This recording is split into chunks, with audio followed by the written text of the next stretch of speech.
Pronto. Bom, boa tarde a todos, né? Vamos dar início à terceira sessão do nosso simpósio. Eu vou coordenar agora essa sessão do horário da tarde, né? Daniel e Renata querem só dar um oi para a gente. Só boa tarde mesmo, de novo, para todo mundo, né? E dizer que são todos muito bem-vindos a essa nossa terceira sessão. Bom, gente, como né, nós avisamos anteriormente, né, vocês têm 15 minutos para apresentar, então eu vou, quando estiver faltando 2 minutos, eu aviso pelo chat, tá? Para vocês, para a gente garantir um tempinho de debate ao final das apresentações, tá? Então, nós vamos começar com o trabalho da Brígida Priscila Neves Deramil, Identidade e Memória Além do Tempo, uma análise do personagem Nimin Sud em Outro Pé da Sereia, de Minha Culpa. Brígida, você vai compartilhar a tela ou não? Vai? Então, Roberto. à vontade.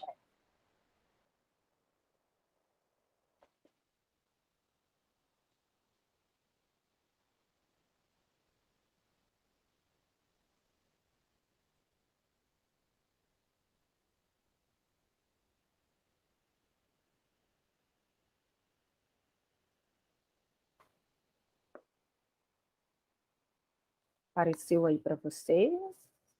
Ainda não? Já.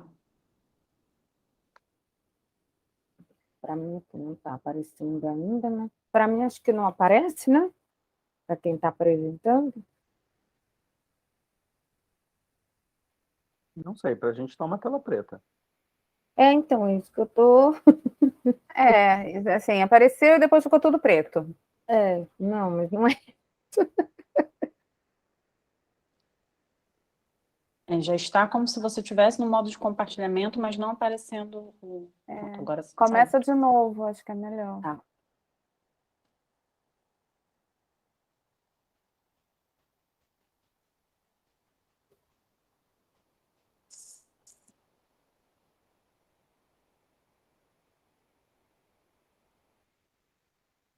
Que para mim não aparece. É no... Uma janela, uma... Qual que você tinha clicado antes, você lembra? Uma janela. Aí apareceu ao lado, mas agora já não está aparecendo mais, Ju.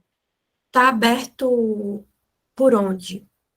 É um Tá no arquivo de PowerPoint. qual formato? PowerPoint. Entendi. Tá no PowerPoint e aí abre no PowerPoint direto no programa? Entendi. É janela.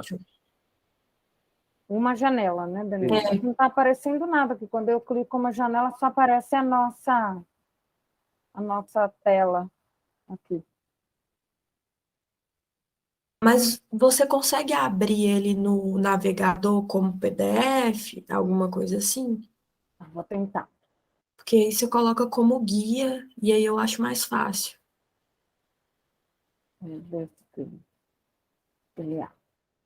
Você já está com o PowerPoint aberto, Brígida? Estou. Está aberto, mas não aparece aqui para compartilhar.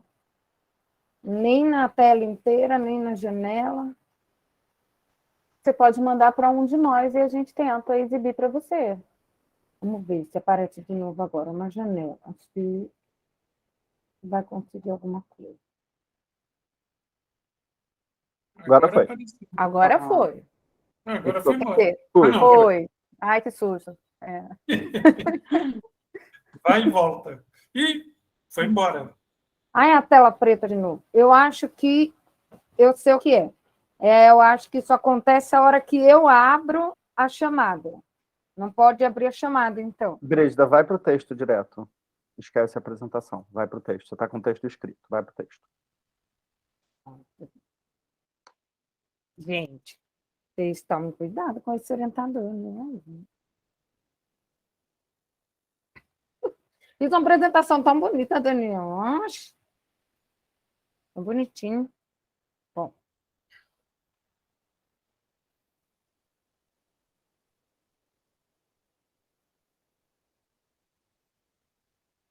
Não, não aparece em lugar nenhum mesmo, não vou atrapalhar. Então, infelizmente, não consigo compartilhar. Não consigo.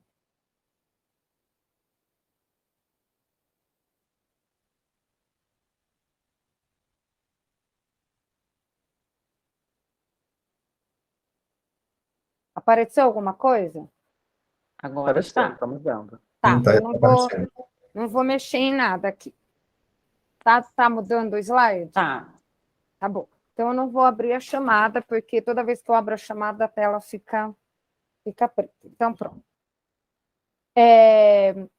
Bom, não estou vendo vocês, né? Porque está aparecendo só para mim aqui.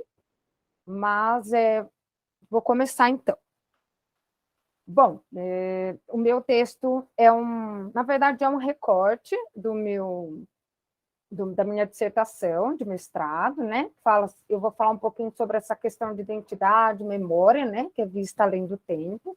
Tem vários outros personagens a serem tratados vários outros personagens a serem trabalhados dentro da obra, mas eu escolhi este, principalmente, o Nimi Nisundi, e o livro O Outro Pé da Sereia, para a gente trabalhar um pouquinho essa questão de memória, né? Essa questão de identidade, que fala sobre ele, principalmente.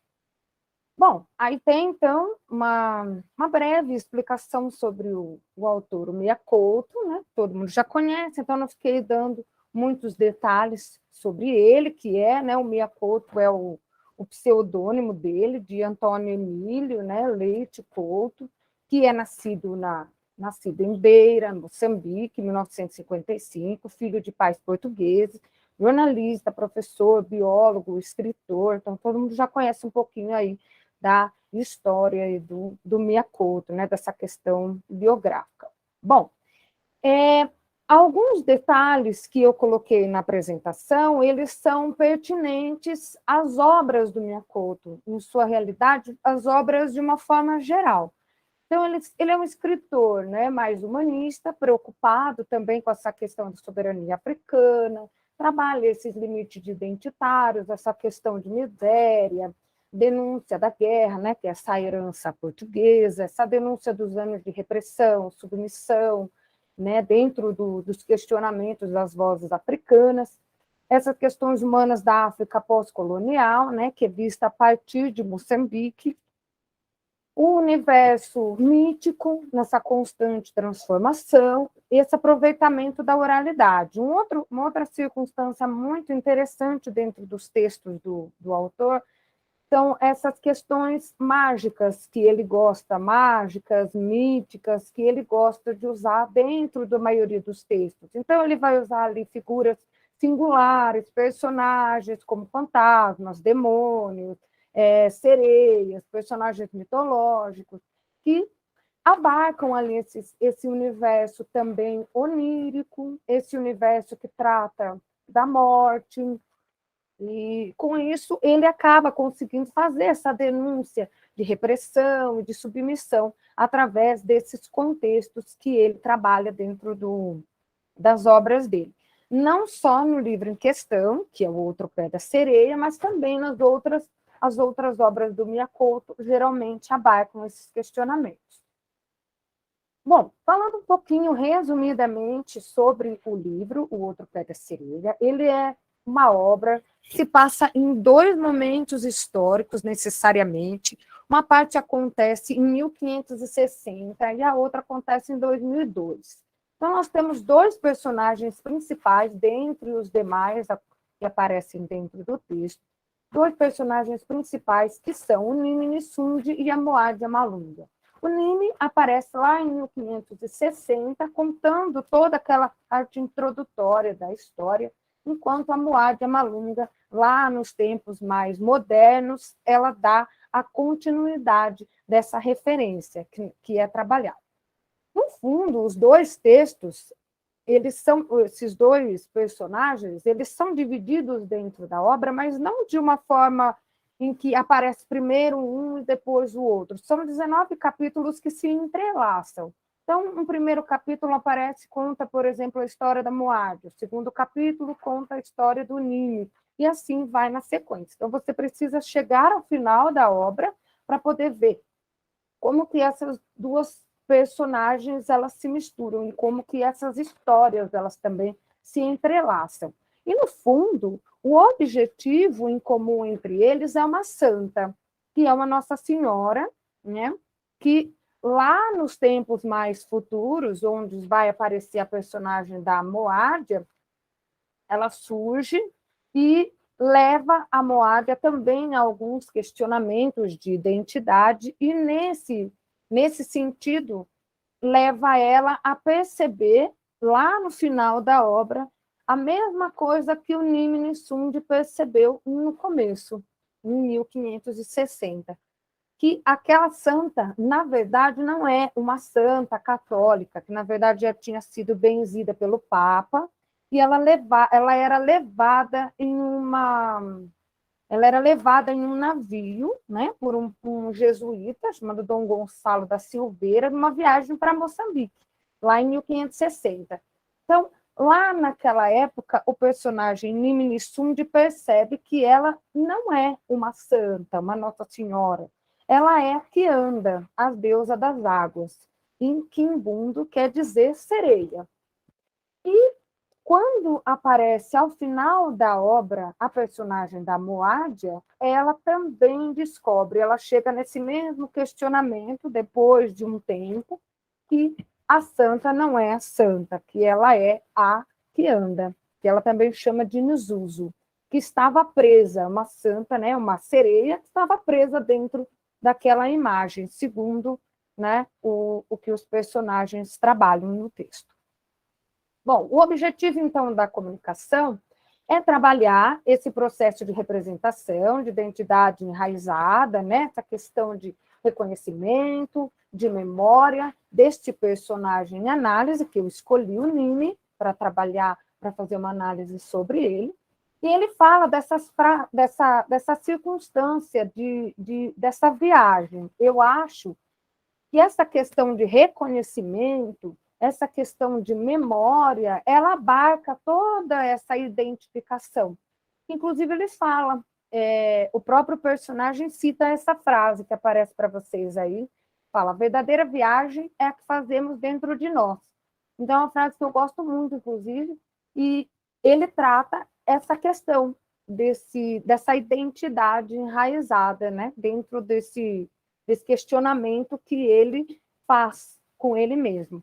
E nesse mesmo sentido, né, o Stuart Hall fala sobre isso, que essa tentativa, né, identidade, na verdade, é essa tentativa de rearticular essa relação entre os sujeitos, essas práticas, né, a política de exclusão, essa subjetivação. Porque, no fundo, você se reconhece, você, né, descobre as coisas que estavam lá dentro de você, conforme o passar das coisas, né, o passar das circunstâncias. Bom, algumas características básicas da personagem em questão, o Nimini Sund, ele era, na verdade, um mainato. Mainato é um escravo particular, ele cumpria funções de serviçal. Era como se fosse um empregado doméstico. Então, quando ele estava em terra, ele cumpria essas funções de mainato. E quando ele era chamado, levado para servir, né, no mar, nos navios, ele trabalhava como estrenqueiro, que é uma pessoa encarregada de zelar pelas velas, pelos cabos. E, dentre essas duas funções que ele tem, né, em terra e em mar, né, em águas marítimas, nessa última viagem, que é a viagem que aparece nesse texto, nessa obra em questão, que é uma viagem em que o jesuíta, o Dom Gonçalo da Silveira e o padre Manuel Antunes vão levar essa santa, que foi benzida pelo Papa, para o reino de Monomotapa. Então, eles pretendem levar a questão religiosa, né, portuguesa e cristã para esse reino. Então, é por isso que eles estão fazendo essa viagem. Eles estão saindo de Goa e indo até Moçambique. E nesse momento, nessa viagem, é que o Nime é levado junto. E ele é promovido nessa viagem. Ele não vai ser mais estrinqueiro, como ele era nas outras viagens a navio. Ele vai ser ajudante de meirinho. O meirinho é uma pessoa importante, né? Ele é uma pessoa da justiça, é uma pessoa que cuida da ordem do navio. E ele achou essa função super importante. Ele gostou muito de ter subido de cargo. Só que o meirinho, desta vez, nessa viagem, ele embarca doente. Então, o trabalho mais pesado acaba ficando para o ajudante dele, que é o Nimini Sund, que vai fazer, inclusive, a guarda da pólvora, vai fazer a gestão dos fogareiros, todos que são responsáveis pela iluminação do barco. Então, a gente já consegue perceber aí que o personagem em questão não é simplesmente um cafre. Eles diziam que cafre eram os africanos, era como eles intitulavam os africanos, os escravos africanos. E ele não é, porque ele já foi um mainato, ele é um estrinqueiro, agora ele é um ajudante de meirinho. Então, isso faz com que leve alguns questionamentos também, inclusive para os outros escravos, né? Os outros amigos dele que estariam lá no porão. E, entretanto, o Nimini Sund não fica. Bom, a história dele, resumidamente, ele foi capturado no Reino do Congo, vendido, né, em troca de mercadorias, enviado para o rei Afonso, de Portugal. Ele era muito rebelde. Então, por esse motivo, ele foi enviado para Goa. E lá ele aprendeu a falar a língua portuguesa, porque ele serviria de intérprete ali, então, nas costas da África. Por esse motivo, ele era, entre aspas, detestado também pelos demais. E quando ele vai para quando ele chega nesse navio, quando eles estão entrando no navio, o padre Manuel Antunes está levando a santa para embarcar também, e a santa escorrega. E quando aquela santa escorrega e ela cai na água, o Nime, sempre muito prestativo, já vai logo em seguida e pega a santa, limpa, cuida dela o máximo que ele pode. E ali naquele momento é o momento de maior resgate, porque nessa circunstância ele percebe que, na verdade, aquela santa não é uma santa católica. Ele acha que aquela santa ela quer ficar ali naquelas águas. Então ele percebe que aquela santa, na verdade, é a que anda, e não a santa católica. Bom, esse momento importante que acontece dentro do ninho, a gente vê que ele, durante todo o tempo, sempre teve dentro dele a religião, ele sempre teve dentro dele o orgulho pelo povo. Só que ele acabou se adaptando ao que ele vivia ali com os portugueses. Então, nesse momento, ele percebe que a santa é a que anda, resgatando dentro dele, então, essa questão memorial, essa questão de identidade. E isso é muito importante, porque até mesmo o Seligman Silva fala sobre isso, que esse eu, né, ele existe na medida em que ele se desdobra, que ele reflete, né, que ele tenta sair de si. E é isso que acontece dentro dele. Porque a partir, então, deste momento dentro da obra, como se fosse um clímax para o Nimini Sund, é que ele começa a adquirir como se fosse uma adoração pela santa, mas não uma adoração pela imagem, pela santa católica. É uma adoração pelo fato dele se dedicar demais a ela. E é nesse momento que ele é questionado pela aia da Dona Filipa, né, que é a indiana Dia Kumari, que fala para ele sobre isso. E ela não gosta de ver nele essa dedicação exagerada aos portugueses. Então ela fala, inclusive, não esqueça que também sou uma escrava. Deixa estar, rezarei por si a Virgem. O rosto da indiana tornou-se subitamente severo. Parecia que a moléstia já não a quebrantava. Tal era o vigor da palavra. É isso que não posso aceitar em si. Você se ajoelha como um cachorro perante os deuses dos brancos. Cuidado, Diakumari. Para a gente do porão, você também é branca. Ao menos, não me esqueci dos meus deuses. Então, essa Brígida, um indiana... minuto, tá? Tá bom. Essa indiana que faz amizade com o Nini, ela questiona muito ele sobre essa, né, essa questão de identidade. Ela não aceita porque ela acha que ele, inclusive, é extremamente apegado aos deuses dos brancos. E durante esse questionamento, num certo momento, ele escreve uma carta para ela e que ele diz, o que está aí para vocês acompanharem na tela comigo, que eu vou ler vagamente, em que ele fala: condena-me por ter me convertido aos deuses dos brancos, saiba, porém, que nós, os cafres, nunca nos convertemos. Não, minha amiga Dia, eu não traí minhas crenças, nem, como você diz, virei as costas da minha religião.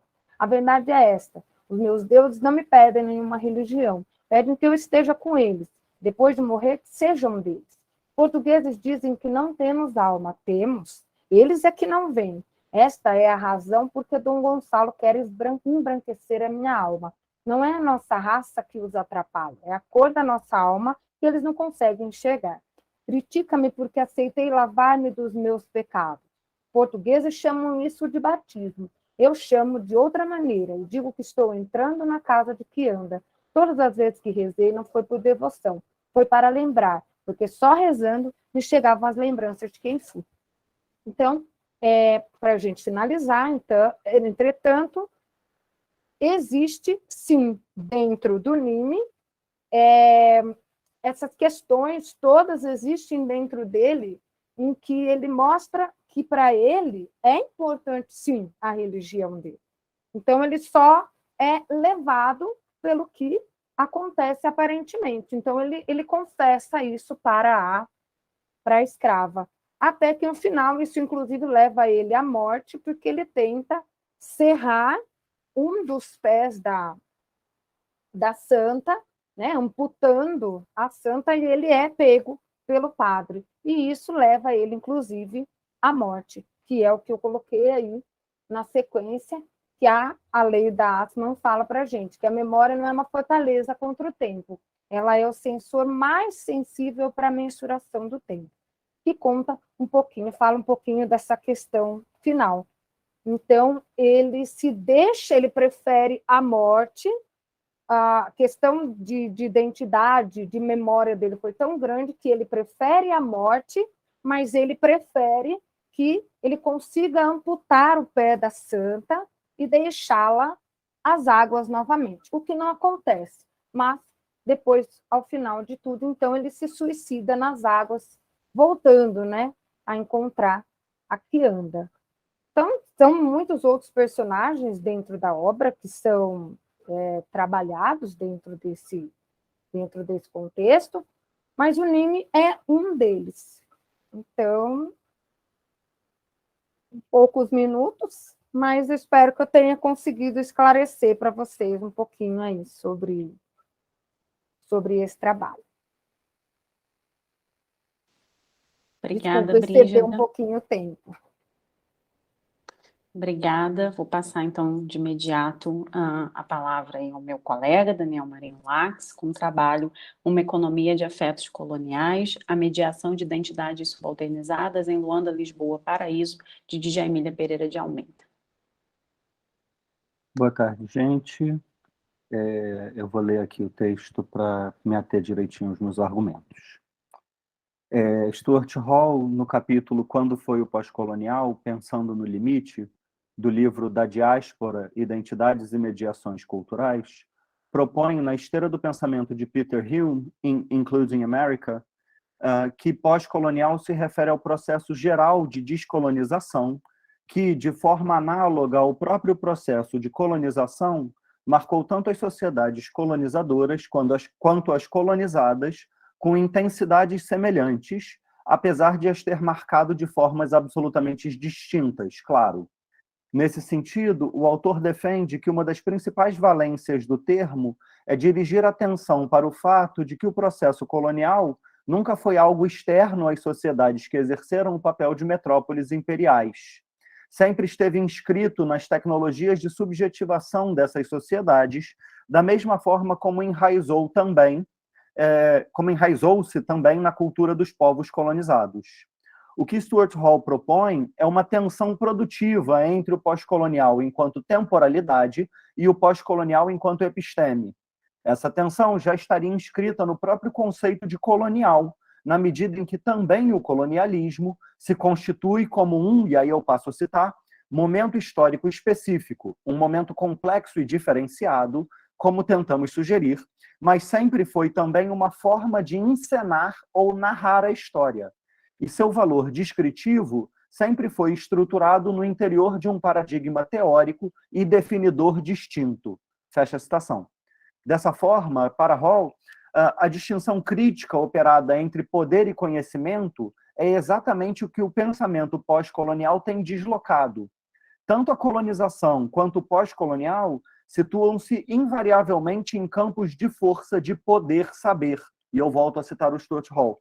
É justamente a distinção falsa e impeditiva entre colonização enquanto sistema de governo, poder e exploração, e colonização enquanto sistema de conhecimento e representação que está sendo recusada. Fecha a citação.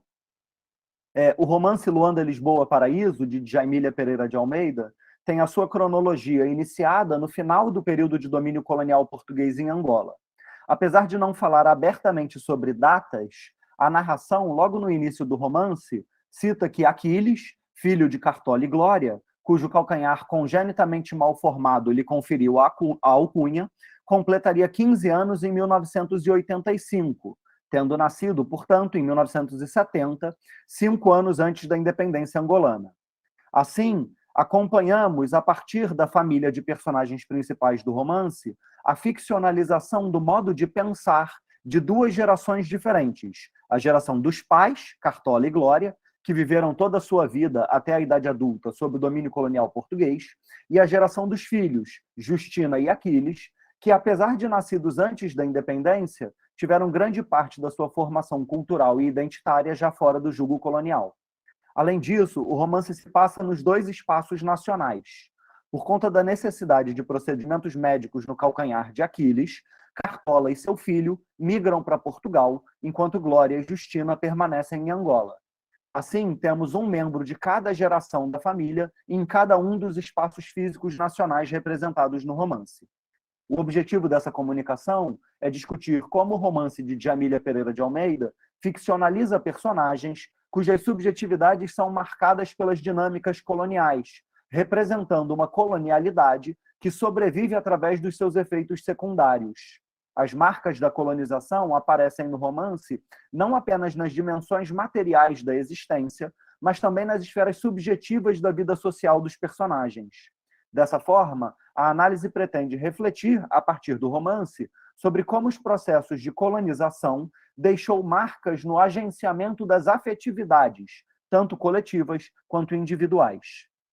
O primeiro personagem da família a aparecer no romance é Cartola, no episódio em que é convidado para ser padrinho de casamento de Severino, pedreiro e órfão de 19 anos, cuja festa foi o ponto alto daquele período. O patriarca da família aparece como uma figura respeitável na comunidade, festejado pelos outros com palmas, assovios, vivas e elogios na pista de dança. Cartola, nesses tempos, também era o grande exemplo para o seu filho, que imitava todos os seus gestos, espelhando-se no pai como modelo de homem a se tornar. Cartola, nessa época, trabalhava como parteiro no Hospital Maria Pia, em Luanda. Mudara com a família para a capital angolana por conta da enfermidade do seu filho, Aquiles. Antes, tinha tido uma juventude promissora como chefe de banco de hospital provincial em Moçamedes e, por isso, sentiu a mudança para Lisboa, para Luanda, como uma derrota pessoal.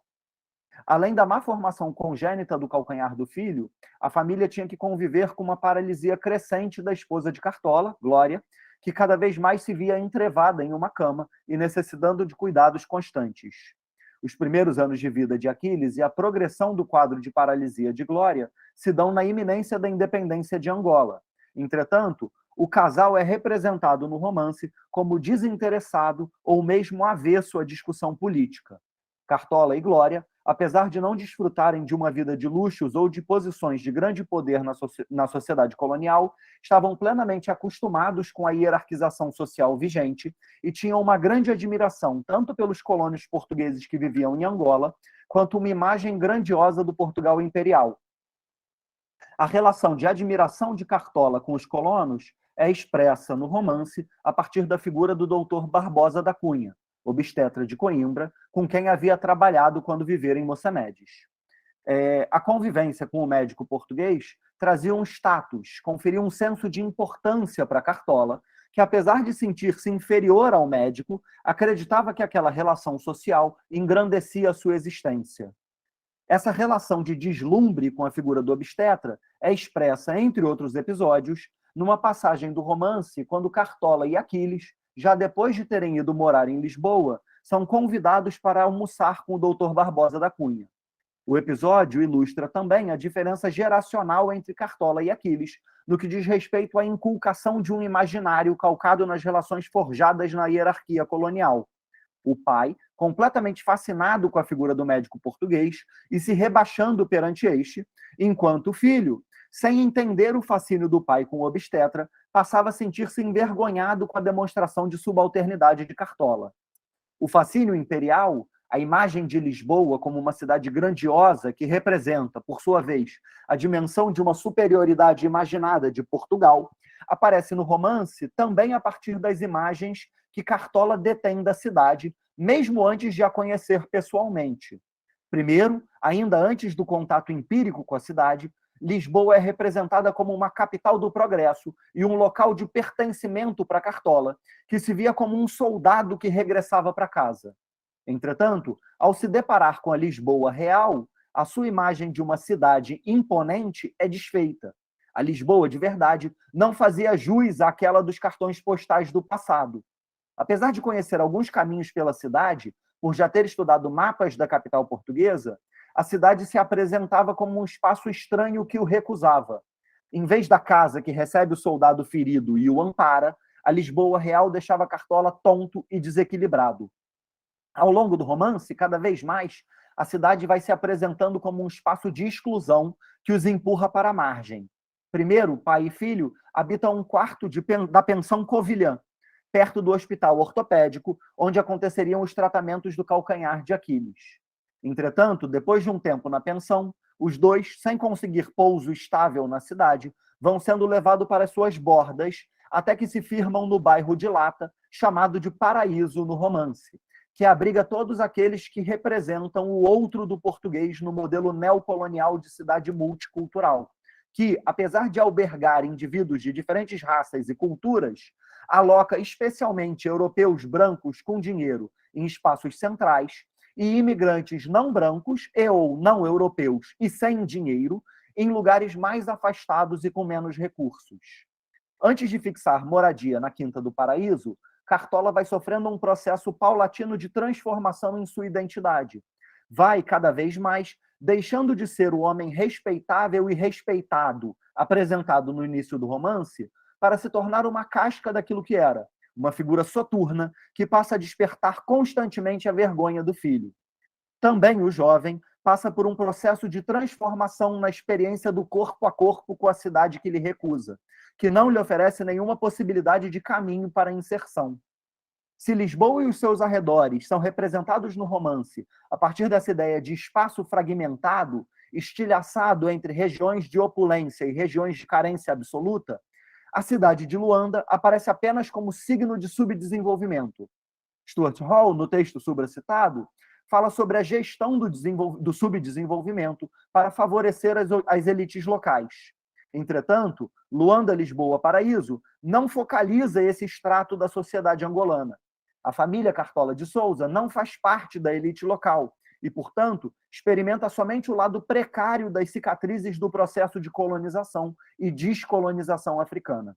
Do ponto de vista da atmosfera da cidade, Luanda aparece no romance como um espaço sujo, um lugar putrefato que se apresenta como um grande lixão a céu aberto. Os efeitos deletérios da exploração colonial são ainda mais sensíveis nas marcas deixadas nos corpos dos indivíduos que habitam Angola. Angola se demarca como ambiente onde os cidadãos são obrigados a conviver com doenças e condições que seriam facilmente tratáveis pela medicina moderna. E aí eu cito um trechinho do romance. Pedrinho era zarolho, Zeca não tinha uma perna, Paulinha era bexigosa, Vanita era míope, mas não usava óculos. Luizinha nascera com um coração grande demais e Pitucho tinha um lábio leporino. No pátio da escola, apodrecia a carcaça de uma avioneta, cavalo de Troia da turma de espoliados que pelejavam numa guerra fria em que os soviéticos eram os órfãos de pai e os americanos os que não tinham gerador em casa. Fecha a citação. É essa afinidade entre condições materiais e subjetividades marcadas por uma hierarquização entre nações que repercute as dinâmicas de dominação colonial que o sociólogo peruano Aníbal Quijano destaca a partir do conceito de colonialidade. Para Quijano, a colonialidade, e aí eu passo a citar, funda-se na imposição de uma classificação racial/étnica da população do mundo, operando em cada um dos planos, âmbitos e dimensões materiais e subjetivas da existência social. Fecha a citação. A admiração de Cartola por Portugal, a reverência ao Dr. Barbosa da Cunha, a vontade de permanecer em Lisboa, mesmo passando por mais dificuldades na capital portuguesa do que em solo angolano, são sinais dessa dimensão subjetiva da existência colonial, deste controle específico dos efeitos da colonialidade como um saber incrustado no ser.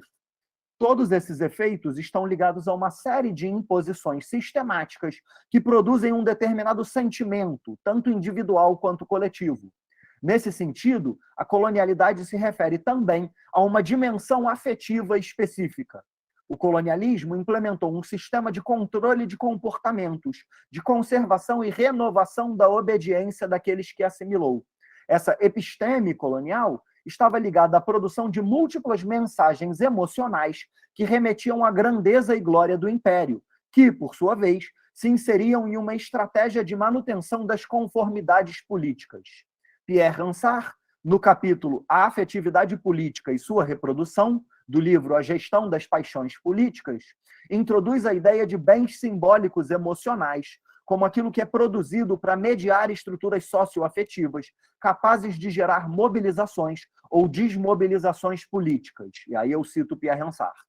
Os fenômenos modernos de propaganda, de imposição sistemática de ideologias, permitem-nos compreender como a sensibilidade política não é um dado, mas o resultado de múltiplas mensagens, de apelos, interpelações e dramatizações que vêm alimentar ou modificar diariamente os sentimentos coletivos. Fecha a citação. É exatamente essa relação entre afetividade, identidade e condições materiais de existência em cada um dos espaços nacionais que está representada nos personagens de Luanda, Lisboa, Paraíso. Dentro dessa tríade, há também um claro recorte de gênero para... Há também um claro recorte de gênero para as possibilidades de desenvolvimento de cada um dos sujeitos. Se Aquiles, filho homem dos Cartolas de Souza, aparece como aquele cujos pais tinham a esperança que se tornasse filósofo, maestro ou seguisse carreira no secretariado, Justina, a filha mulher, tinha sido criada, desde sempre, para cuidar dos outros.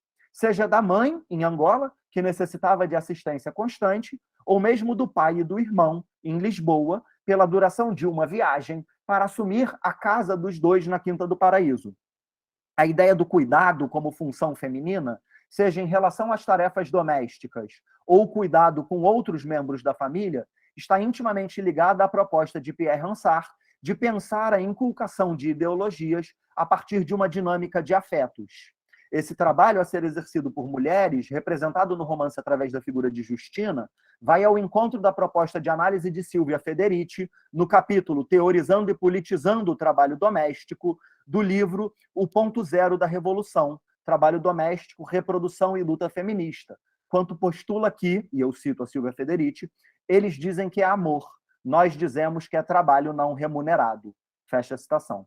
Em conclusão, os efeitos de permanência da colonialidade nos processos de formação identitária dos personagens foi pensado aqui a partir da noção de economia dos afetos, de como ideologias específicas são reforçados no campo da cultura, construindo tecnologias de subjetivação que moldam comportamentos políticos a partir de uma dinâmica de sentimentos.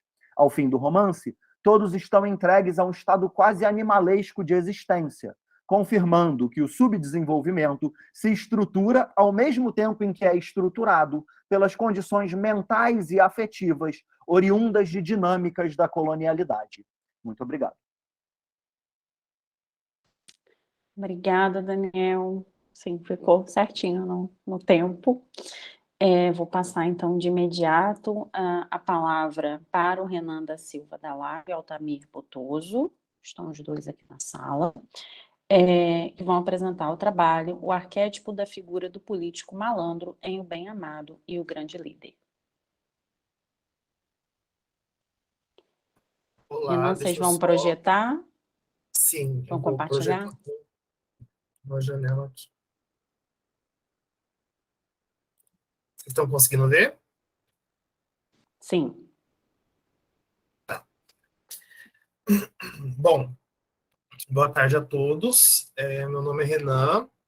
Eu sou mestrando no programa de pós-graduação em Letras da Universidade Estadual de Mato Grosso do Sul.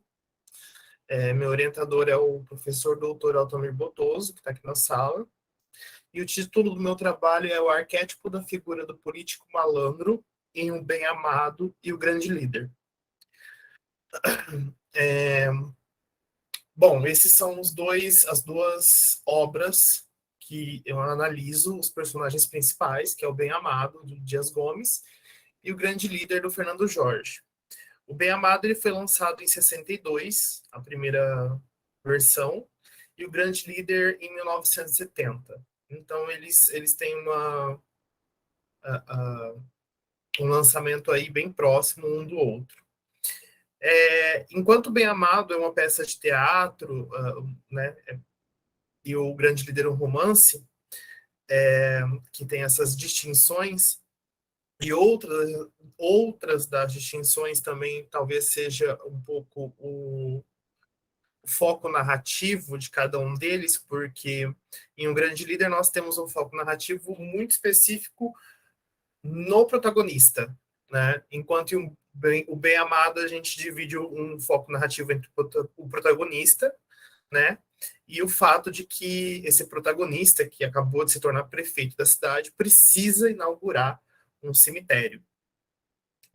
Porque na cidade não tem cemitério, essa narrativa, né, do Bem Amado, na cidade não tem cemitério, e ele, enquanto prefeito, promete um cemitério, cumpre, depois de muito tempo, a promessa, mas ele precisa de um corpo, né, de que alguém na cidade morra, para que esse cemitério seja inaugurado.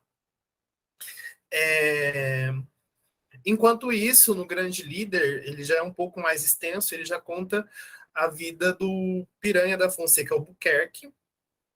Lembrando que o Bem Amado, né, do prefeito Odorico, ele se passa na cidade de Sucupira, que é uma cidade da Bahia. No livro, né, uma cidade no litoral da Bahia.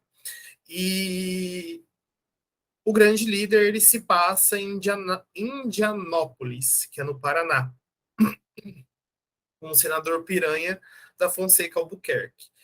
E o Grande Líder ele fala principalmente dessa situação dele passar de senador para deputado, de deputado para uma possível presidência, e assim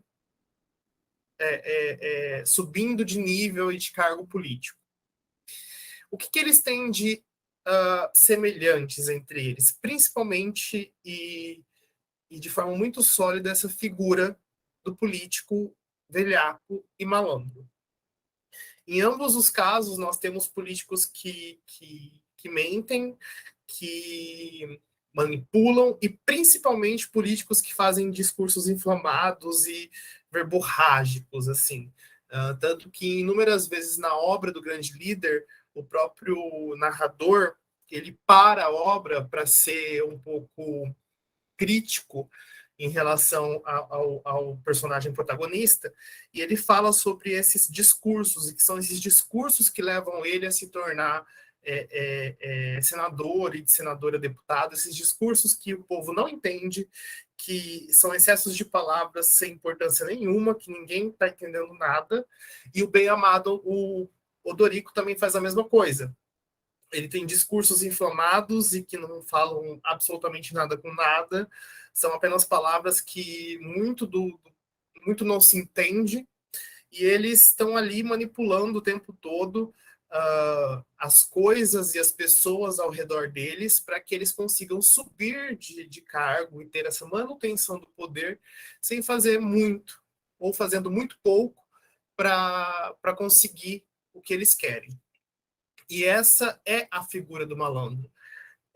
No imaginário social, essa malandragem ela costuma sintetizar alguns atributos específicos ou identificadores do brasileiro, como a hospitalidade e malícia, a ginga, a finta, o drible, a manha e o jogo de cintura, muito apreciados no futebol e na política.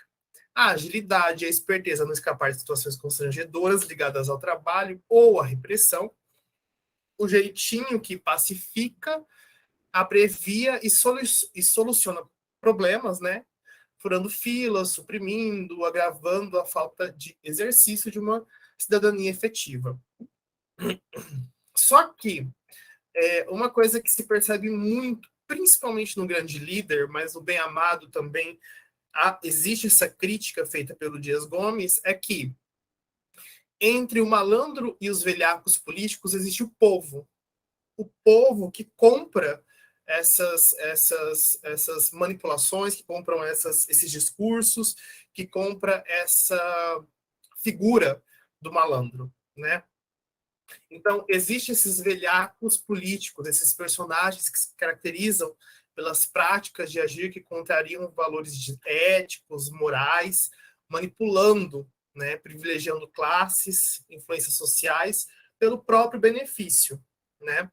E isso é a malandragem, mas também é a velhacaria política, essa questão do velhaco político que ele precisa de seus próprios privilégios para continuar tendo privilégios, né? A malandragem ela faz isso acontecer. E nós temos o povo. E a gente tem que lembrar que a opinião ela é sempre móvel, negociável, incerta. Então, assim, esses discursos, eles fazem, pelo menos nas duas literaturas, é bem importante dizer que os autores eles fazem essa crítica ao povo também, no Grande Líder de forma um pouco mais explícita do que o Bem Amado, mas se você parar para ver, eles fazem essa crítica ao povo, de que o povo compra esse discurso, o povo compra essas promessas, o povo exalta essas pessoas como líder, como semideuses, como messias, como mitos, né? O que a gente tem que ter muito cuidado, porque a gente não pode mitificar pessoas vivas, mas, enfim, a gente, enquanto povo, a gente compra essa manipulação do malandro. Por quê? Porque essa manipulação, ela funciona, né? Este ato de falar funciona. E nós temos uma coisa muito interessante que eu coloquei aqui.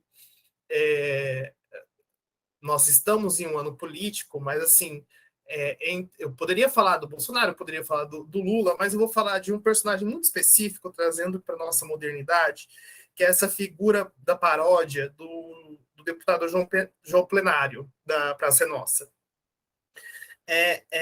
Eu não sei se vocês já pararam para pensar, mas esse personagem existe desde 1994.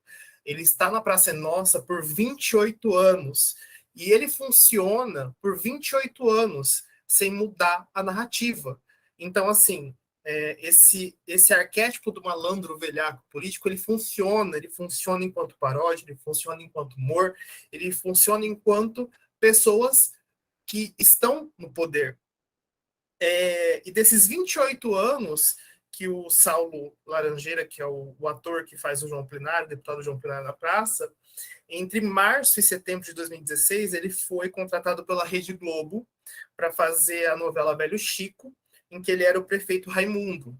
Então, assim, ele tem essa figura, ele constrói essa mesma figura do Odorico, do Piranha, e de tantos outros velhacos, políticos e malandros que existem por aí, e essa figura funciona por 28 anos. Então, ele já passou ali por inúmeros tipos de governos, inúmeros tipos de políticas e sociedades políticas, com esse mesmo personagem, essa mesma forma de atuar. E isso faz a gente pensar muita coisa. Nós ainda estamos rindo, ou nós ainda estamos comprando esta paródia que não muda há 28 anos, entendeu? E essa paródia que se faz presente há 28 anos.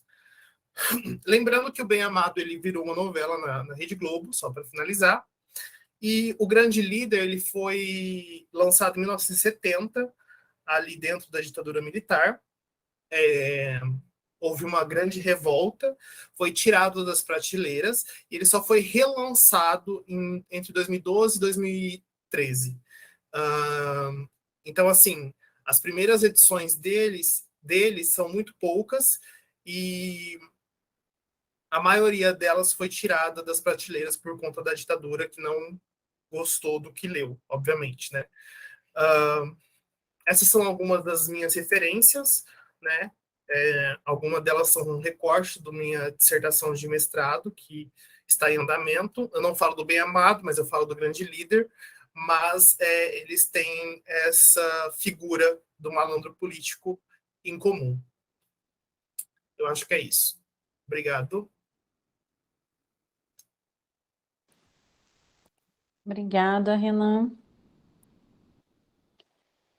Vou passar de imediato a palavra para a Tânia de Rezende Garcia, que vai apresentar o trabalho Ngungunyane, Mito em Moçambique e Imperador no romance Mulheres de Cinza, de Mia Couto.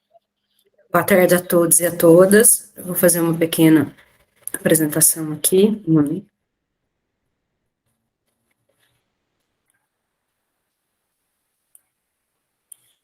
Você vai compartilhar a tela, Tânia? Eu vou fazer uma pequena, mas eu vou fazer a leitura, mas eu vou fazer a compartilhação. É só de imagens. Está compartilhando? Sim. Sim. Muito bem. Boa tarde. Eu participo do programa de pós-graduação de Letras da Universidade Federal de Lavras e sou orientando da professora doutora Roberta Franco, aqui presente. E, como ela já apresentou, eu vou estar falando do Ngungunyane, Mito em Moçambique, Imperador no romance Mulheres de Cinza, de Mia Couto. Esculpindo a linguagem, o escritor moçambicano Mia Couto, em 2015, apresentou o volume 1, Mulheres de Cinzas, a primeira parte constituinte da trilogia As Areias do Imperador. A obra é elaborada a partir de fatos e mitos históricos que permitiram recriar uma Moçambique no final do século XIX, como podemos ver a imagem da capa do livro. Dentre os personagens descritos na obra, encontra-se o lendário Ngungunyane, representado na figura 2, o último imperador do Reino de Gaza. Uma figura controversa que, no período da independência de Moçambique, em 1975, é transformada em mito nacional. Mas, ao se comparar tal imagem com a que é revelada pela personagem do livro Imani, nos leva a questionar em que medida é possível empreender da ficção realidade, ou se determinada realidade não seria mera ficção. Assim, levando em conta tal indagação e fundamentado no conceito de metaficção historiográfica, o presente trabalho teve como intuito analisar e comparar a representação do personagem Ngungunyane na obra, bem como sua representação na história de Moçambique. Comparação que revelou contradições em tais representações. Na história de Moçambique, Ngungunyane se torna uma espécie de mito nacional, mas que na obra possui uma leitura sui generis, demonstrando assim que, para se atingir um objetivo político, considerou-se válido utilizar do imaginário dos indivíduos para interferir no rumo da história. Como aponta Garcia, Ngungunyane, como líder e imperador, foi o resultado de um longo passado de lutas, traições e disputa de poder que teve início com seu avô, conhecido por Manicusi. Manicusi foi um dos chefes militares da dinastia Jamini, fundadora do Império de Gaza. Esse império ocupava uma extensão de 56 mil quilômetros quadrados, sendo considerado o segundo maior império africano. corresponderia hoje a mais da metade do território de Moçambique, a uma parte do Zimbábue e da União Sul-Africana. Mas, em 1828, Manicuce entra em conflito com seu superior e ocupa um vasto território na região sul de Moçambique, entre os rios Limpopo e Save, como podemos ver no mapa, e cria o seu próprio reino, o qual denominaria Reino de Gaza. Sua administração foi muito violenta. As populações circundantes tinham que pagar tributos em forma de homens, gados, marfim, peles e utensílios agrícolas. Caso contrário, os soldados angunes invadiam, matavam, roubavam e destruíam. Ainda segundo Garcia, em 1858, Manicuce morre e esse evento provocou uma disputa entre seus filhos para eleger seu sucessor. Durante 5 anos, 2 de seus filhos, Mawewe e Muzila, pai de Ngugunyane, travaram uma guerra violenta. Em 1860, Muzila, prometendo vassalagem a Portugal, ou seja, prometendo reconhecer a coroa portuguesa como a verdadeira detentora do território moçambicano, pede ajuda à metrópole, tem seu pedido atendido e torna-se o novo rei de Gaza. No entanto, essa vassalagem é mais uma estratégia política, porque além de negociar com os portugueses, Muzila também estabeleceu relações de boa vizinhança com os ingleses. Muzila morre por volta de 1884, porém, para evitar outra disputa fratricida pela sucessão, os angunes, como eram chamados vassalos do reino de Gaza, decidem não divulgar imediatamente a morte do rei, somente depois de resolver quem assumiria o trono. Mas essa tática também não funciona com a sucessão de Muzila. Como havia acontecido na sucessão do seu pai, Manicuce, os filhos de Muzila, Mafemani, o primogênito, Mutufasi, Ngugunyane e Como também entraram em conflito para disputa ao trono. Ngugunyane, o terrível ou insensível na língua angune, manda matar seu irmão Mafemani e afasta Como, subindo assim ao comando e tornando-se o último rei de Gaza. Seu reinado durou 11 anos, de 1884 a 1895, no quais governou com poder absoluto, com uma política de rapina, lançamento de discriminação de impostos, espionagem e nepotismo, além, claro, de muita violência, como aponta Garcia. O último rei de Gaza, em 28 de dezembro de 1895, será preso por Muzinho de Albuquerque, um general português, e exilado em Açores, onde morreu em 1906. De acordo com Garcia, a luta entre Ngugunyane e Muzinho de Albuquerque resultaria na mitificação e na heroicização de 2 figuras lendárias da historiografia de colonizador e de colonizado. Já na narrativa Mulheres de Cinzas, de Mia Couto, Ngugunyane é visto como herói e grande rei apenas para os angunes, mas para as outras tribos moçambicanas, a visão a respeito do Leão de Gaza, como era conhecido, é outra. Várias são as passagens em que o personagem narrador da história, Imani, uma jovem de 15 anos da tribo Wachop, relata os horrores espalhados pelos soldados ningunes a mando de seu imperador. A tribo Wachop, no passado, já havia travado uma guerra com o rei de Gaza, e na esperança de se livrar do inimigo, apoia Portugal na invasão de Moçambique e na derrubada do imperador. Ao longo de toda a obra, Imani expressa sua percepção sobre o modo de governar do imperador Ngugunyane, enfatizando a violência, o terror espalhado por ele e seus súditos. Tal visão é oposta à desenvolvida, mais de um século depois, pela Frente de Libertação de Moçambique. Assim, logo no início da narrativa, ela diz: certa vez, já amanhã peneirada, uma bota pisou o sol. Era uma bota militar, igual ao que os portugueses usavam. Dessa vez, porém, quem a trazia calçada era um soldado ningune. O soldado vinha a mando do imperador Ngugunyane. Os imperadores têm fome de terra e os seus soldados são bocas devorando nações. Aquela bota quebrou o sol em 1000 estilhaços e o dia ficou escuro. Os restantes dos dias também, os 7 sóis morriam debaixo das botas dos militares. A nossa terra estava a ser abocanhada. Já em outro trecho, ela relata a rivalidade de sua tribo com a do imperador. Desde a guerra de 1889, que as tropas de Ngugunyane tinham deixado de rondar pelas nossas terras. Durante meia dúzia de anos, saboreamos a paz pensando que duraria para sempre. Passados os anos, os intrusos regressavam com a mesma ameaçadora arrogância. Neste outro excerto, além de contar as atrocidades sofridas por seu povo, ela também cita as múltiplas sucessões ao trono de Gaza. Não entendíamos por que motivo essa gente nos tomava por bichos e apreciava mais os seus bois do que os povos que submetiam. Não entendíamos por que razão roubavam os nossos gado, matavam a nossa gente e violavam as nossas mulheres. Chamavam-nos de tincholo as cabeças. Eram assim que nos olhavam. Contantes como escravos, descontados como bichos. A ferro e fogo fundaram um império que passou de avô para filho, de filho para neto, e era agora este neto, o Ningungunyani, que voltava a punir. A persistência da agressão criou mudança na nossa terra. No livro Mulheres de Cinza, Ningungunyani é um monarca cruel, violento e truculento. Porém, no curso da história de Moçambique, quando o país se torna independente em 8 de setembro de 1975, não significava que a população tinha noção de pertencer a uma nação. Agora, moçambicana. Era preciso, diante disso, criar uma identidade nacional que, para Garcia, se integrasse num coletivo comum onde deveriam estar representadas de uma forma diversa a especificidade de cada grupo étnico, língua nacional e religião.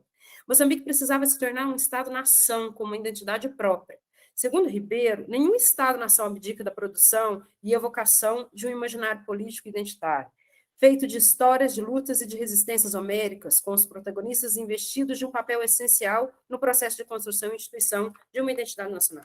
Só que essa identidade nacional, almejada pelos movimentos de libertação de Moçambique, tinha sua origem na dominação colonial, ou seja, Moçambique não era uma comunidade estável, historicamente, comunidade linguística territorial, econômica e cultural. Ao contrário, as bases coloniais criaram uma coerência psicológica fundada na experiência da discriminação, exploração, trabalho forçado e outros aspectos da dominação colonial, como aponta Modilani.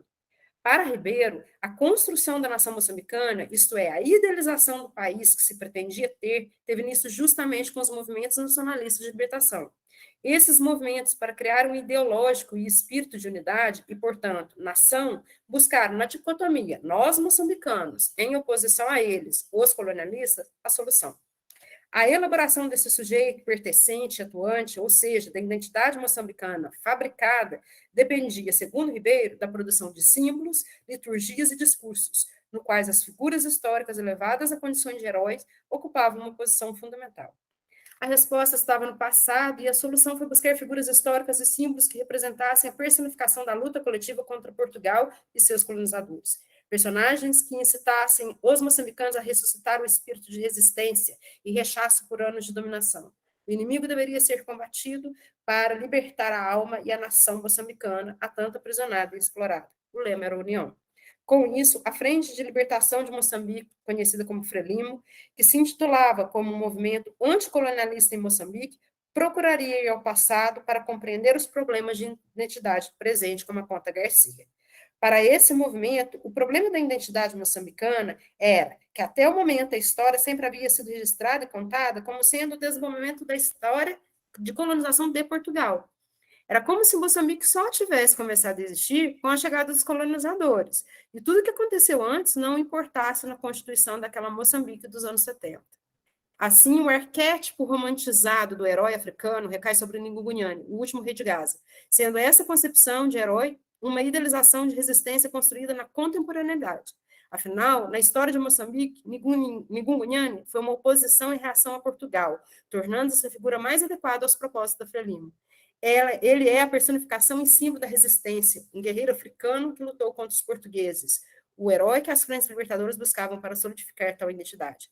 A materialização do resgate deste personagem histórico é empreendido com o lançamento em 1971 pelo Departamento de Educação e Cultura da Frelimo do livro Histórias de Moçambique, na qual os autores pretendiam recontar a história de Moçambique, trazendo à tona os heróis que foram ocultados no processo da colonização, como se vê neste trecho da introdução do livro.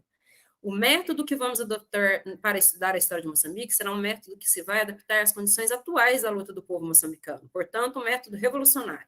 Todas as histórias que têm sido escritas por Moçambique baseiam-se na ação que os portugueses exercem sobre o nosso país. Ao iniciarmos o estudo da história de Moçambique, não poderíamos seguir o mesmo método. Como todos os outros povos do mundo, o povo moçambicano tem a sua história. Ningungunyani não foi escolhido para ser representante da força dos moçambicanos pelos seus feitos e virtudes propagados pelos ventos da história e tradição, mas pelo construto imaginário que permitiu a consolidação de um ideário. Apesar da heroicização de Ningungunyani, é interessante analisar como ele também foi um estrangeiro e opressor.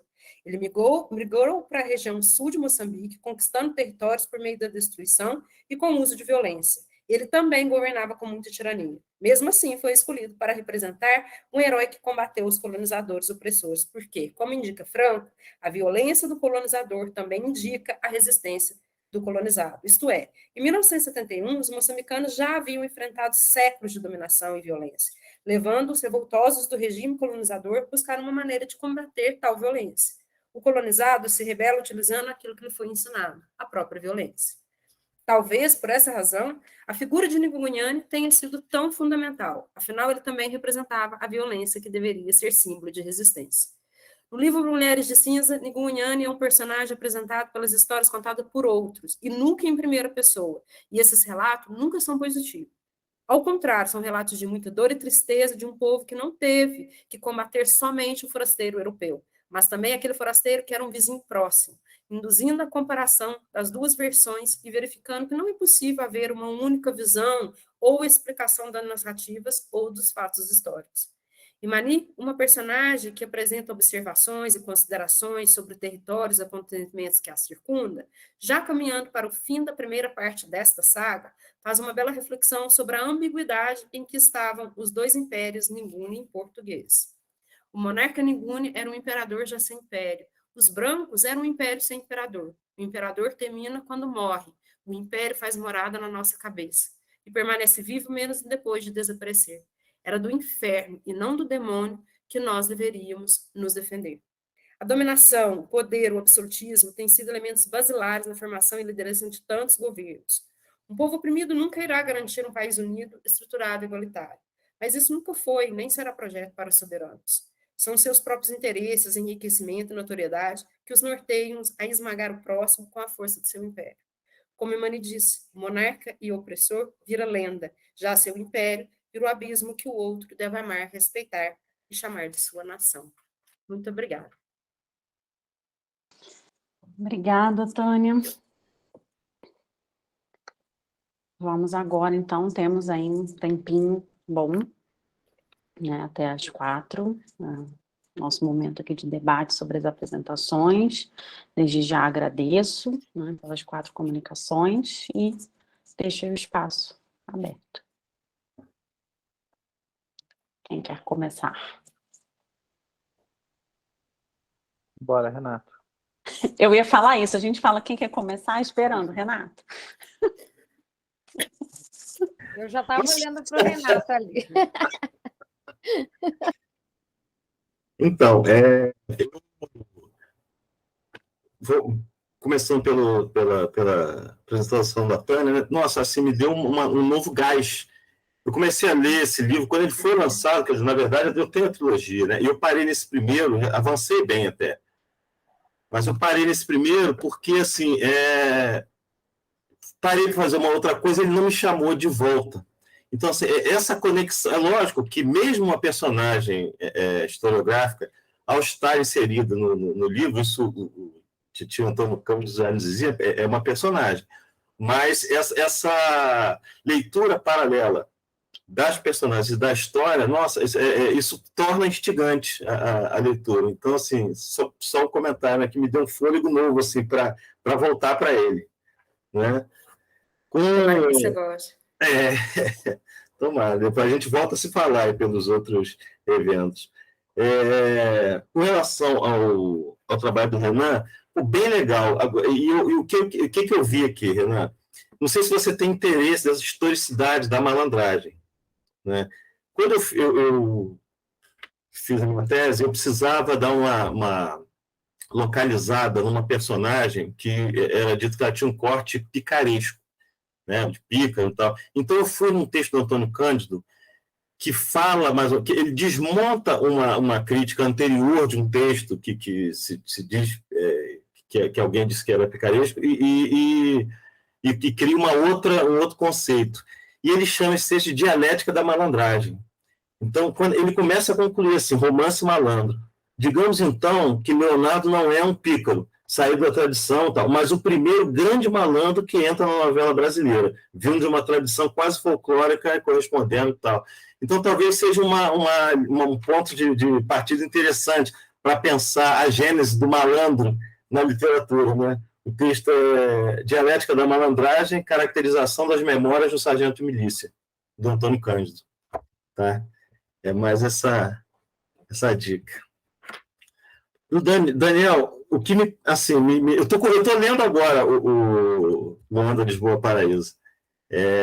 Assim, que me chamou a atenção, porque é lógico que a situação do Cartola não é exatamente a situação do retornado clássico, da guerra e tal, quer dizer, foi um outro motivo, tal, mas ele não deixa de se refugiar, quer dizer, de ficar no entre-lugar, né, de um não pertencimento e tudo. E você comenta, assim, eu não peguei, eu não cheguei nessa parte ainda, eu não peguei, né, que ele idealizava a Lisboa de uma forma e quando chegou lá a realidade se defrontou do outro.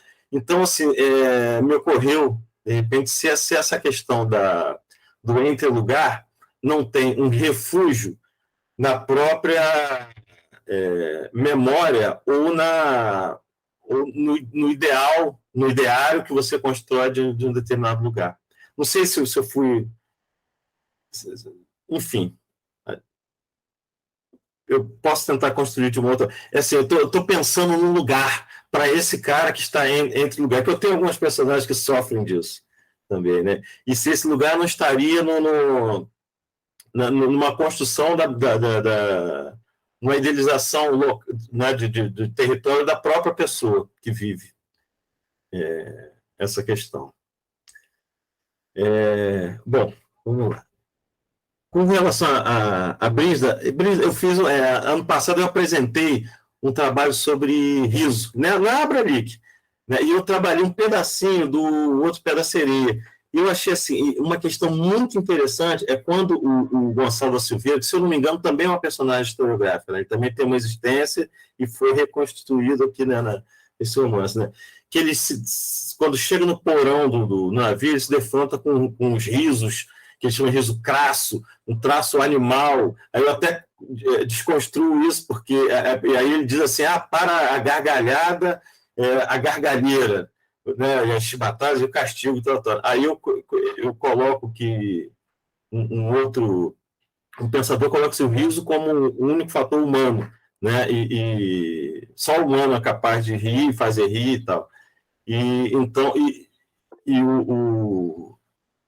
essa colocação entre... Eu acho que está bem localizado entre as questões culturais. Né? Então, só para... Não sei se isso está no teu escopo e tudo, mas é só para pensar, porque eu cheguei até a tentar trabalhar um pouco isso com Nietzsche também, né? Com aquela história do super-homem e tudo, né? De uma ruptura das barreiras, né, sociais e tal, para um eu e tudo. Né? E, enfim, eu achei essa passagem do Pé da Sereia bastante interessante. Seriam esses os meus comentários. Obrigado, gente. Podemos começar, então, pela ordem de apresentação? Brígida primeiro? Sim. Renato, obrigada pelos apontamentos, viu? Sempre preciso. O Outro Pé da Sereia foi um livro que eu gostei muito quando eu comecei a fazer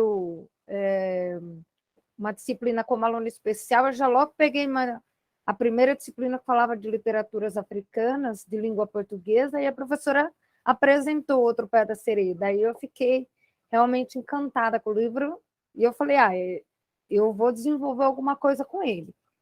E essa questão que você passou é muito interessante mesmo. Acontece, o Dom Gonçalo da Silveira, ele desce ao porão no momento que o Nime já foi preso, ele amputou o pé da sereia, então ele vai ser preso. Eles estão todos lá no porão gargalhando, conversando, eles têm medo que surja até um motim, né? E ele cita sobre isso, ele fala que o riso é masculino e que a gargalhada é feminina. E até um pouco machista, né, da parte dele, esse tipo de comentário, mas ele faz esse comentário, e ele acha que os africanos, eles riem muito, eles gargalham, que não tem motivo para isso, né? Eles estão ali em uma condição precária, de tristeza, de sofrimento, por que eles levam essa vida tão alegre, né? Eles gostam de música, eles inclusive pedem depois para tocar, né, para dançar, e que até o final do livro, até o padre Manuel Antunes entra no meio do batuque e descobre algumas questões identitárias dele também. Então, são vários personagens que, dentro desses contextos, eles trazem essa questão aí da memória, da identidade. É o que eu pretendo tentar, né, acoplar aí com um trabalho dentro da minha dissertação, mais ou menos nesse sentido, que são personagens diferentes que, no fundo, todos têm um conflito interior muito parecido. É o que eu pretendo aí. Mas obrigada, viu, pelos comentários.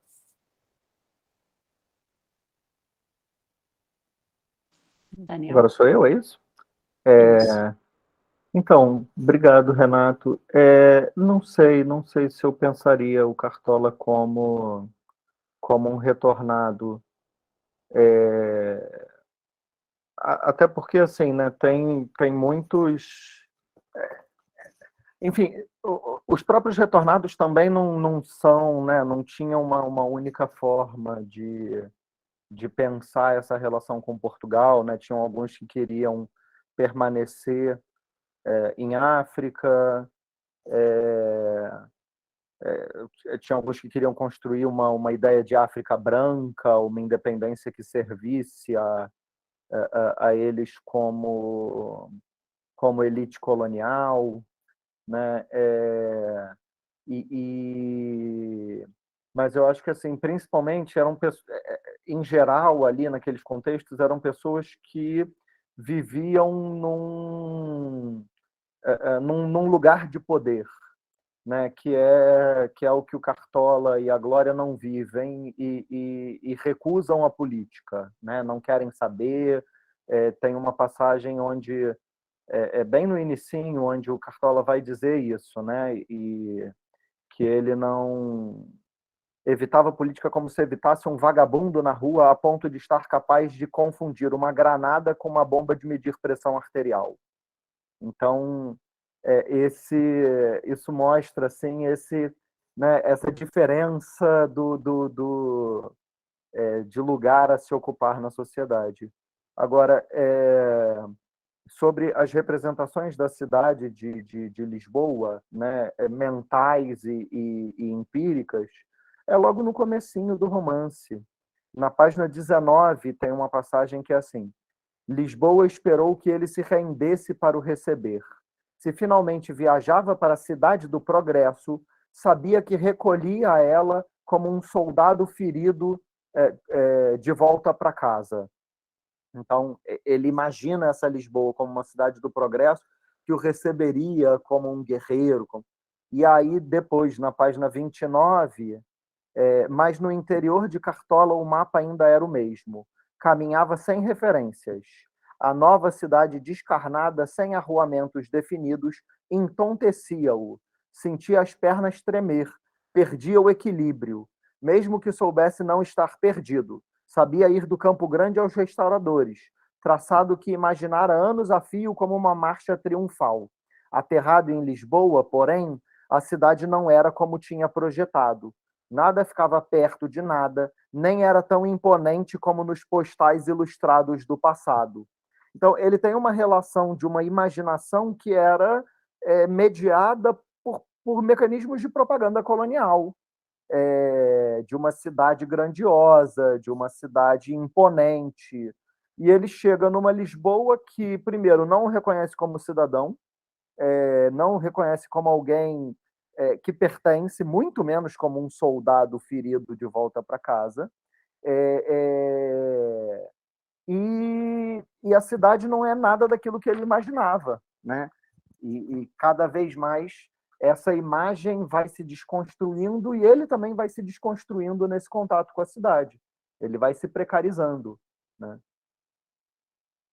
Enfim, não sei se eu respondi exatamente, mas são dentro de algumas coisas que eu tinha colocado. Renan? Oi. Não foi bem uma pergunta, né? Foi uma sugestão, mas fica à vontade para comentar. Então, o Dialética da Malandragem, eu acho que é o principal assim a ser lido quando você vai falar sobre malandro, porque tudo começa ali, né, na dialética da malandragem do Antônio Cândido. Eu acho que o mais difícil não é necessariamente dizer o que é o malandro, mas compreender essas demais figuras do malandro dentro do Brasil, porque a gente não tem só o malandro do Antônio Cândido, né? A gente tem a figura política do malandro, a gente tem outras figuras malandras por aí. Por exemplo, quando a gente pega a figura do político, eu e o meu orientador, a gente teve que pesquisar vários lugares, e quando eu digo lugares, livros, revistas, dissertações, para achar algo que falasse especificamente desse malandro velhaco político, né? E a gente encontrou que ele fala sobre, ele ainda cita, ele fala, esses personagens caracterizam, por sua vez, por práticas e formas de agir que contrariam valores éticos e morais estabelecidos, manipulando tais valores em nome do privilégio de classe, da influência social, do benefício próprio e das prerrogativas, intimamente particulares, passando do que entendemos por malandragem. Há uma espécie de desvelada velhacaria, ou que convencionamos denominar de velhacaria da razão instrumental, acrescentando à literatura nacional o tipo dos privilégios e do favorecimento social, sujeito social, neste caso com forte cunho político, calcado nas artimanhas que esse meio lhe proporciona e permite, no qual o processo democrático das eleições contrasta evidentemente com as atas falsas, com a completa falta de lisura e o tranquilo reinado dos coronéis em relação aos interesses coletivos, e princípios mais básicos de cidadania e democracia que estabelece a legislação e, teoricamente, deveriam ser levados em conta no processo democrático. Este é sobre o malandro político. Mas, por exemplo, a minha dissertação ela vai do grande líder até Pornopopeia. Pornopopeia ali do Reinaldo de Moraes, que já foi lançado em 2002, se eu não me engano, 2002. E ele já traz um malandro mais contemporâneo, um malandro bem mais diferente desse velhaco político. E aí nossa intenção é realmente achar essas semelhanças do malandro. Onde que está essas semelhanças do malandro que vem lá de uma literatura de 1970 e que ainda está aqui nessa literatura de 2002 e que pode ir para outras literaturas. Talvez esse seja o mais difícil, mas enquanto ao Dialética da Malandragem, eu acho que para quem vai estudar o malandro é o primeiro texto que tem que ser lido, né? E realmente foi o primeiro texto que a gente leu, que eu li pelo menos, para dar o pontapé na dissertação e nos conceitos de malandro e malandragem.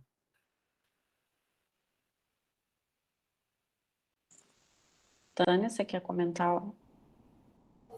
Não, só queria agradecer e, Renato, espero que você goste, porque a trilogia em si é muito interessante para entender um pouco mais desse momento histórico de Moçambique. Então, acho que vale a pena. Tomara que consiga chegar ao final. Renata?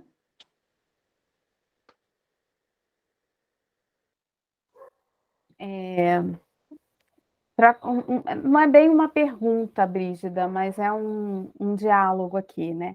Primeiro, eu adorei a capa do seu livro, que é muito diferente da minha capa. Achei muito legal. E, curiosamente, a Santa, na capa do seu livro, tá muito parecida com a Nossa Senhora Aparecida, né? Então, assim, a companhia, mais uma vez, dá uma mexida aí, né? A minha capa, eu até fui pegar aqui rapidinho, tem a sereia, né? Aquela capinha que tem a sereia, né? E aqui em cima é mais a Virgem, a figura da Virgem, né? Mas aí eu queria falar com você justamente sobre essa Virgem, né? Na sua comunicação, né? O tempo todo você usa o verbo de uma maneira muito taxativa. Ela não é a santa, ela é a sereia.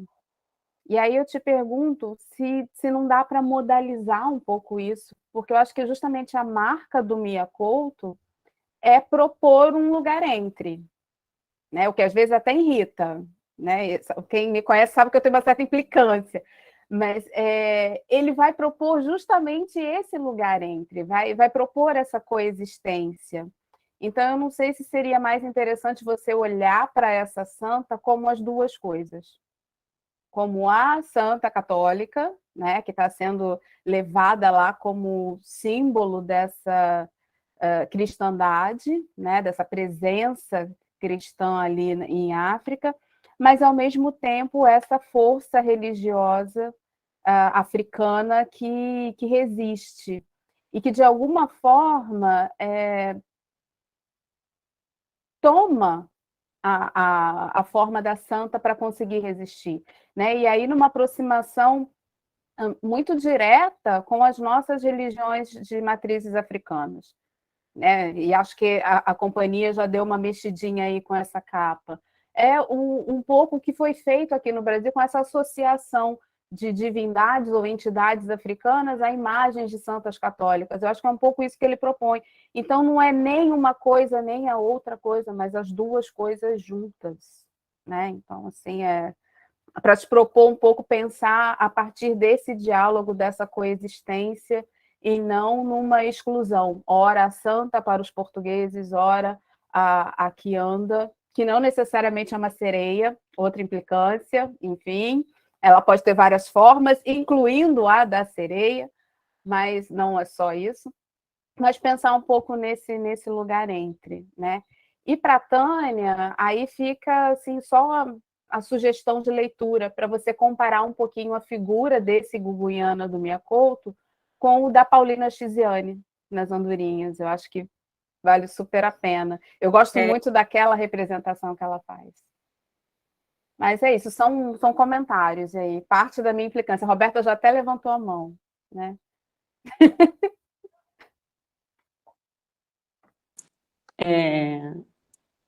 Não só para embarcar aí na onda da Renata, né? Enfim, a gente tem essas questões aí com Minha Couto, porque acho que essa reiterada, né, opção, né, de ficar, né, entre esses dois espaços, entre duas possibilidades de leitura, dois mundos, enfim, né, às vezes a gente tem uma implicância com essas questões. Mas isso que essa proximidade que a Renata, né, está colocando com a ideia do sincretismo, né, acho que isso dá, enfim, a gente tem hoje, acho que, um novo respiro para interpretar essa questão do sincretismo, né, que muitas vezes ela, né, historicamente, em torno do conceito, ele vai sendo abordado mais como forma de resistência e menos como forma de silenciamento. Né? E talvez hoje a gente esteja numa virada dessa questão, né? De entender né, o que a gente chama de sincretismo como forma de silenciamento e não resistência. Né? E aí, no caso, né, nesse caso, de pensar essa figura, né, e aí destacar o que a Renata colocou, né, de não trazer no texto de forma tão taxativa uma coisa ou outra, né, e deixar isso para esse tipo de problematização, né, e não para, né, nominar, enfim. Né, e a questão da quianda também, que eu já sabia que a Renata ia comentar, não preciso comentar. Daniel, você quer, a mesma, uma continuidade? Só para falar que eu também penso bastante isso, assim, né, na coisa do sincretismo como hierarquização, né, que a gente pensa enfim, que a gente costuma escutar muito essa coisa da equiparação, mas ela não é uma equiparação de fato, ela é uma hierarquização que está ligado a esse silenciamento, né, ou a abertura desse lugar para o discurso que está sempre abaixo, que está sempre né, pode-se cultuar e pensar contanto que se esteja nesse lugar do disfarce, o que, lógico, está ligado aí a essa noção de negativação, de silenciamento, de hierarquização. Então, era só para concordar. Brígida? Bom, primeiramente eu quero agradecer, né, a Roberta, a Renata, Daniel. Quando a gente lê o livro, a gente percebe, né, que existe essa essa distinção. Até quando eu coloquei lá no começo do slide sobre o Miyakoto, que ele gosta de trabalhar esse universo, né, onírico, essa coisa de entre a vida e a morte. Inclusive, neste livro, alguns personagens deixam a gente até nessa dúvida se eles estão vivos ou se eles estão mortos. A gente fica em uma certa dúvida. Eu acredito que tenha mesmo esse sincretismo. Inclusive, o meu é esse, que eu peguei, que tem a imagem da Nossa Senhora, que, na verdade, eles associaram mesmo. É exatamente como você falou, Renata, porque ao final do livro, ele diz que ela estava com um manto azul, né, e os cabelos, mas não fala que ela estava exatamente dessa forma, né? E a gente percebe aqui pela imagem que aparentemente é mesmo a figura da Nossa Senhora Aparecida. E a questão da Kianda também, que ela fala que a Muad, ao final, fala que também é a Nizuzu, dá essa ideia de sereia, mas a gente sabe que não é, né? Que existem vários outros nomes e várias outras nomeações para isso. Mas eu agradeço muito pelos apontamentos. Eu vou começar a pensar melhor. Eu vou reler o livro, né, mais uma vez, e com uma leitura agora voltada mais para esse olhar, né, para esse questionamento. E ainda estou no começo da minha pesquisa, né? Eu comecei agora, né, esse ano, e ainda vou desenvolvendo aos poucos. Então eu acho que agora, com esses novos posicionamentos, tende a crescer ainda mais, melhorar ainda mais esse meu olhar para isso. Então, obrigada pela dica. Nada, e aí só para você pensar depois no futuro, né? Toda a indicação que o livro dá, toda a descrição, né, até a denominação da embarcação, remete muito mais à figura da Nossa Senhora da Ajuda, né, que eu acho que tem muito mais a ver com aquilo que o Miyakoto está propondo, né, esse auxílio divino aí, né, então, e os nomes para ele tem muito valor, então depois você dá uma pesquisada aí, né, e para que anda, eu acho que, assim, vai atrás dos textos do Rui Duarte de Carvalho ou do Virgílio Coelho, que aí você vai ver direitinho as definições que são possíveis, né, para essa divindade. Ótimo. Tânia? Renata, é interessante porque a professora Roberta já havia me indicado, já fiz a leitura tanto dela quanto do Ungulani, para fazer essa comparação mesmo desse personagem, né, que aparece nos livros de ambos, mas que está na história, né, que é muito importante na história de Moçambique. Obrigada pela indicação. Gente, temos ainda um tempinho aí.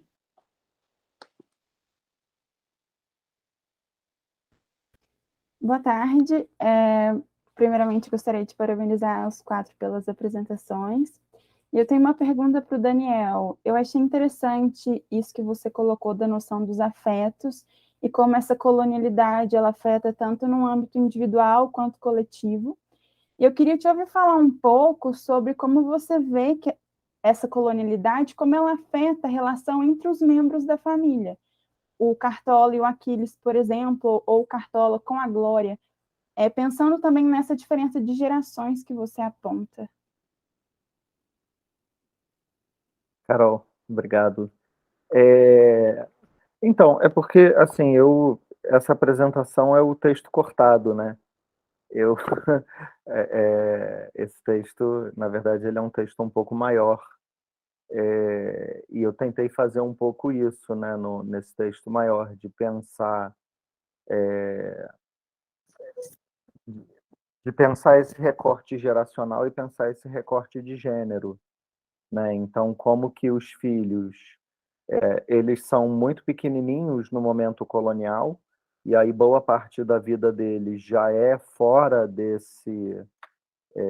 desse imaginário, né? E como que os pais eles estão aí ligados a esse momento, e a Glória ela vai meio que demenciando, né?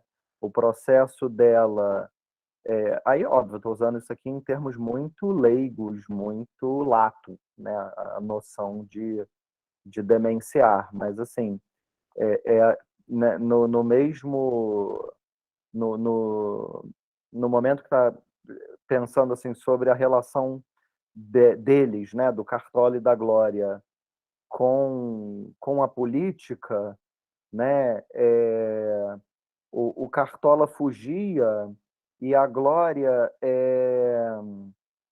tinha uma coisa de ser a negra que podia andar entre os brancos. Então, assim, tinha uma... Olha, tá aqui. Talvez sonhasse que Cartola a levava a passear num Ford pela Marginal, ou que era hora de se encontrar com as amigas saindo da casa aperaltada. Única negra fula de luvas de renda e salto-agulha, admitida no hotel da Ponte Branca. Então, essa ideia de ocupar um lugar especial dentro do colonialismo, que pronto, assim, que era que é uma lógica tão Brasil, né? Enfim, mas que assim, não precisa mudar a coisa não é problemática, contanto que eu escape, né? Então, uma coisa assim do orgulho da exclusividade, do acesso àquilo que é exclusivo, né? Agora, como que essa noção de colonialidade está ligada também a isso, né? A não querer fazer uma crítica ao sistema, portanto, não se opor ao poder, aos privilégios que consegue acessar, terem esse orgulho do exclusivo, né? E aí como que na geração dos filhos a coisa já é diferente, né? Porque o Aquiles, ele também vai se despaisando, ele vai se perdendo, né, no contato com a Lisboa, e tem uma cena, né, onde o Aquiles encontra o Dr. Barbosa da Cunha, né, já bem para frente do romance. E aí não fica claro se o Dr. Barbosa da Cunha reconhece ele e finge que não reconheceu, ou se não reconhece ele e acha que ele é um mendigo. E as duas interpretações cabem, né? Que, ele não seria reconhecido ali na região do Chiado como alguém pertencente, uma figura como ele seria visto como um excluído, como um mendigo, mas mas por que eu estou falando disso a partir da noção de colonialidade? Porque a educação que o modelo de masculinidade que é criado é de um homem que é incapaz de gerir a própria vida. Então, ele é um jovem que não tem capacidade de organizar a própria casa, de preparar a própria comida, de lavar a própria roupa, e por isso também ele é esse homem dependente de uma relação patriarcal com uma mulher. E aí quem ocupa esse lugar é a irmã, porque ele não é casado, né? Então, a Justina que precisa viajar para o paraíso para cuidar da casa, para organizar as coisas, para lavar a roupa, para arrumar o mínimo da organização do lar, do irmão e do pai. E aí, ele, por um lado, não tem nenhuma capacidade de gestão da própria vida e do próprio corpo, ele não é um adulto, né, no sentido assim, de alguém que é capaz de cuidar de si e cuidar dos outros. Ele é um infantilizado. E ela, ao mesmo tempo, é criada para servir a alguém, né? Para essa função de cuidado que a Federici vai trabalhar como trabalho não remunerado, né? Se ele é educado com uma potência, né? Com uma ideia de que ele poderia ser maestro, engenheiro, ela não, ela vai ser empregada, seja do marido, seja do pai, seja da mãe, assim, ela vai servir aos outros, né? Então, ela não vai poder ter uma dedicação a uma carreira. E toda essa estruturação dessa condição de subdesenvolvimento dos indivíduos está também ligada a ao que o Stuart Hall vai chamar de gestão do subdesenvolvimento, como marca neocolonial, né? como cicatriz colonial, que forma esses indivíduos que não são capazes de gerir a própria vida. Né? E aí isso está tanto individualmente quanto nas próprias relações familiares. Então, o Aquiles recusa o pai e tem vergonha do pai, mas ele não consegue superar o pai, ele não consegue falar, não, estou aqui em Portugal, vou arrumar um trabalho, vou, sabe, estudar. Ele não faz. Né? Então, assim, tudo isso também enfim, tá tanto nas relações individuais como nas relações com o grupo, né? Seja o grupo interno, ou seja, a família, como também o grupo externo, a relação com o Barbosa da Cunha, por exemplo, né?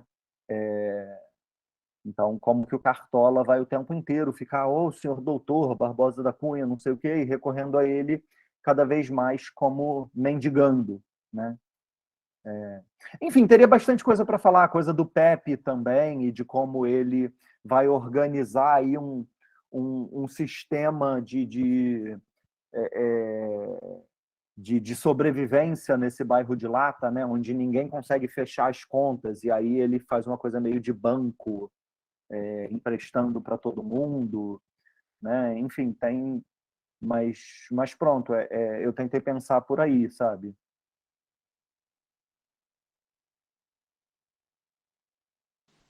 Roberto? Só aproveitar aí a pergunta da Carol, né, para fazer um comentário, né? A gente estava falando mais cedo de Leipzig, né, do evento, né? Quando eu falei lá da questão das dissoluções familiares, né? E quando, Daniel, quando você começa o seu texto falando, né, do rol, né, da diáspora, enfim, você retomou agora na sua resposta, né?